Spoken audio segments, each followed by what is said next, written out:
놓쳤는데 우리 한인섭 교수님 현장에 와 계십니다. 인사 부탁드리겠습니다.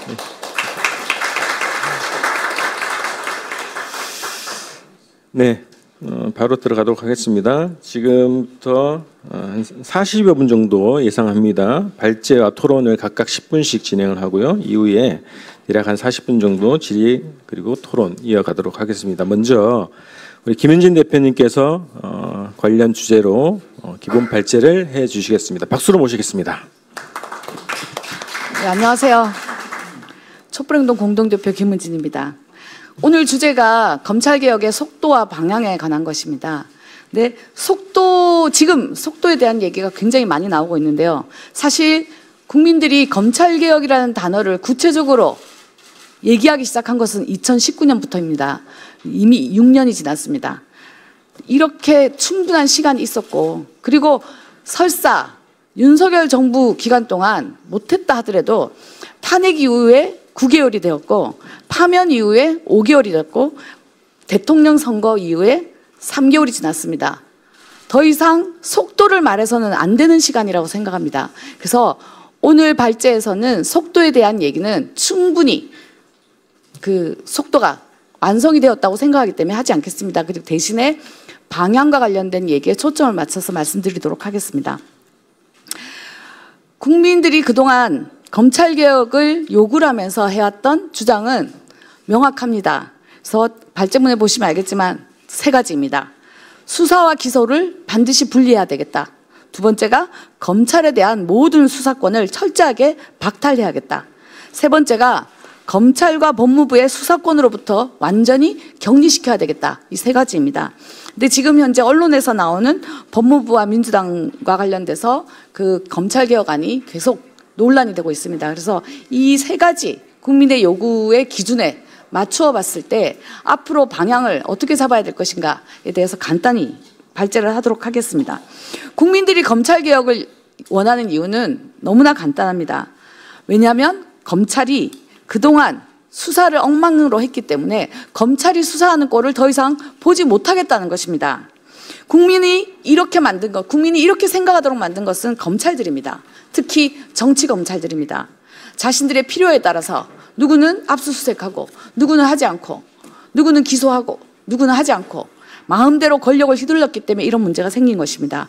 그래서 지금 현재 국민들이 검찰을 바라보는 시각을 정리해보면 대체로 5가지로 볼 수 있습니다. 첫 번째가 검찰은 독재의 도구다. 내란의 공범이다라는 것입니다. 두 번째는 이번 관봉 띠지 사건처럼 증거인멸로 범죄를 오히려 숨기려고 하는 공범이다라는 것입니다. 그다음에 세 번째가 있는 죄를 덮고 없는 죄를 만드는 공작 집단이다라는 것이고요. 네 번째가 공무원에 불과한 검찰이 권력 집단화되었다라는 것입니다. 마지막으로 검찰개혁은 시대적 요구이고 국민적 요구라는 것입니다. 그럼 이러한 측면에서 봤을 때 수사와 기소의 분리에 관한 것입니다. 아까 처음부터 말씀드렸지만 2019년에 소위 서초동 집회로 일컬어지는 몇 달간의 국민들의 싸움에서 국민들은 검수완박을 주장했습니다. 검찰로부터 수사권을 완전히 박탈하겠다는 것입니다. 그런 의미에서 수사와 기소를 분리하겠다는 지금의 분위기는 확실한 듯하고 거기에서 우리가 약간의 기대를 걸어봅니다. 두 번째는 검찰에 대한 모든 수사권을 철저하게 박탈하겠다는 것입니다. 그래서 이 철저하게 박탈하는 이 수사권과 관련돼서 우리가 되돌아봐야 될 것이 하나가 있습니다. 2020년 개정하고 2021년 1월 1일부터 시행한 검찰청법 개정안에서 이런 얘기를 했습니다. 2018년 6월 21일 법무부 장관과 행안부 장관이 발표한 검경 수사권 조정 합의문의 취지에 따라서 개정을 한다라고 하면서 이 개정이 이루어졌습니다. 이 개정에 대한 것을 보면은요. 뭐냐면 이 개정의 핵심 내용은 중대범죄에 관한 내용이었습니다. 그래서 중대범죄는 이 개정 이전에는 개념조차 없었던 것이 이 개정으로 처음으로 없었던 개념이 나온 것입니다. 그래서 그동안 경찰이 해왔던 수사 중에 범죄와 관련된 수사 중에 일부를 중대범죄라는 이름으로 수사 개시권을 검찰에게 넘겨준 것입니다. 쉽게 말해서 이런 2020년의 검경 수사권 조정이라는 이름하에 수사 개시권이라는 것이 이전에 없었던 개념이 생김으로 해서 결국은 오늘의 논란의 원인이 되고 있습니다. 문재인 정부 검찰과 타협하거나 검찰에 굴복해서 만들어진 이 개정안으로 인해서 지금 검찰개혁을 망쳐서는 안 됩니다. 범죄를 수사하는데 일반 범죄 따로, 중대 범죄 따로라는 것의 의미를 생각해 보자면 검찰이 자신들을 얼마나 대단한 집단으로 생각하는지, 얼마나 우월적 사고를 하는지가 확인될 수 있습니다. 일반 범죄는 경찰이 하고 중대 범죄는 경찰로 안 되니까 검찰이 한다. 이러한 의미 속에 이미 검찰이 권력 집단화되었다는 것을 반증하고 있습니다. 중대 범죄를 바라보는 이러한 태도가 지금의 논란을 불러일으키는 것입니다. 그래서 국민들은 헌법이 정하지도 않은 그런 권력기관 내지는 권력 집단이 있어서는 안 된다라고 생각을 합니다. 그래서 모든 수사에 관한 권한, 그것이 일반 범죄이건 중대 범죄이건 수사권을 검찰에게 줘서는 안 된다는 것이 국민들의 요구입니다. 그런 의미에서 봤을 때 중대 범죄에 대한 검사의 수사권을 방탈하겠다는 원칙은 긍정적이라고 생각합니다. 하지만 그 상세에 대해서는 오늘 굳이 설명하지 않고 앞으로 다시 논의될 기회가 있었으면 좋겠다라고 생각합니다.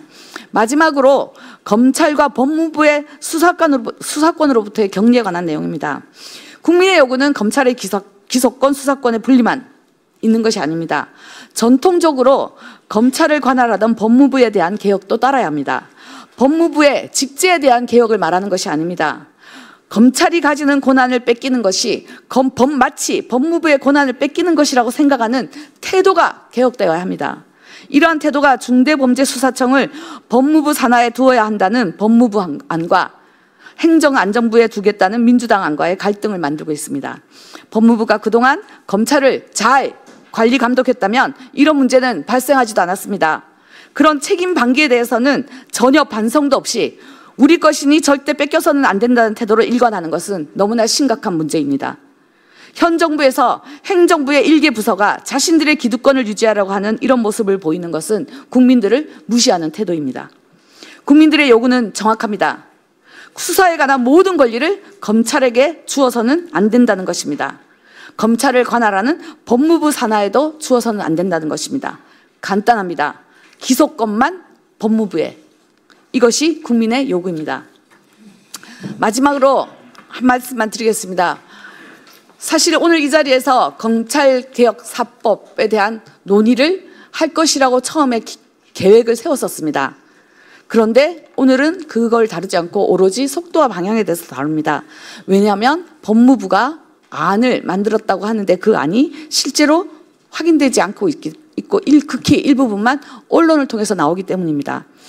이미 상당한 시간이 지났음에도 불구하고 법안을 제대로 공개하지 않고 의견이라는 이름으로 포장해서 언론을 통해 알리는 방식은 앞으로 지양되어야 할 것입니다. 언론과 국민들에게 동일한 내용이 늘 정보로 공개되어야 합니다.